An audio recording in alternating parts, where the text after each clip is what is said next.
Hey, what's up? I'm Roland Chance, and welcome to the RSD shop. Today, we built an Indian Challenger. Hey, what's up with that bike? Indian Challenger, as you know, started out as a bagger.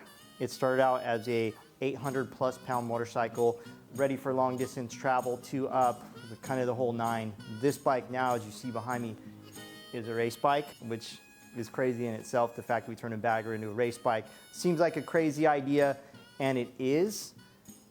But the cool thing about it is how good the bike actually works. We started by removing as much weight as possible, and that meant all the electronics that we could get rid of, the touchscreen, anything that didn't have to absolutely 100% be on this bike to go racing, we took off. This bike is rolling on 17-inch RSD wheels. They're a wheel that actually were born on Pikes Peak, and they were on our original Pikes Peak race bike. These were modified for Challenger.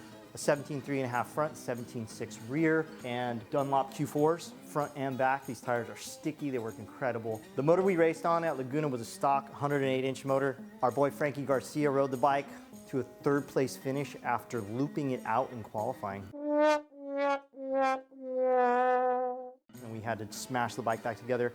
The body, the tank, the bags, the rear fender are all stock aesthetically, outside of the fact that we chopped the rear fender a little bit flush with the bags in the back, and we raised the bags up about 1 inch.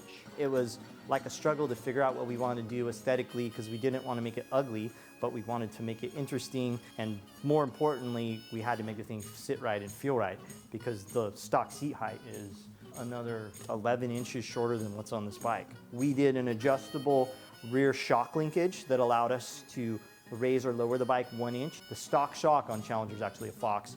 This shock, altered by Fox for racetrack usage, and they also added, I think we added 1 inch to the shock. S&S manufactured quite a few things for this bike. They figured out the foot controls, so they sent us foot controls. S&S also figured out a primary cover for the bike. That primary gave us more ground clearance, and it also allowed us to run a slipper clutch.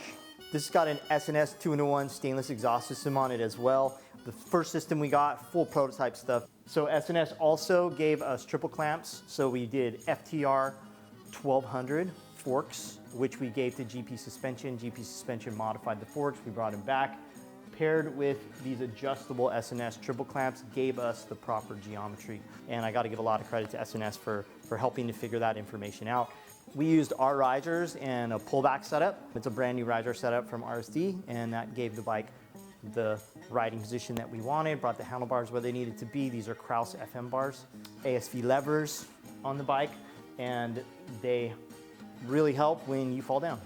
And occasionally that happens when you're road racing. So gotta have something really nice on the bike. ASV does that for us. Big Brembo rotors, 320mm with forged calipers, and a Brembo radial master cylinder. Get the stopping done. We did a small Brembo rear caliper that S&S manufactured a bracket for. The bodywork was something that we worked with Airtech on. Airtech did a carbon fiber body for this bike. It's carbon wrapped and it's pretty light. The bike isn't perfect. You'll see there's some scratches and nicks on it. It has evidence of wear and tear, but that's the way we like our motorcycles anyways. We like to see stuff that's beat up, a little bit thrashed, and you know it's been ridden. This bike has certainly been ridden.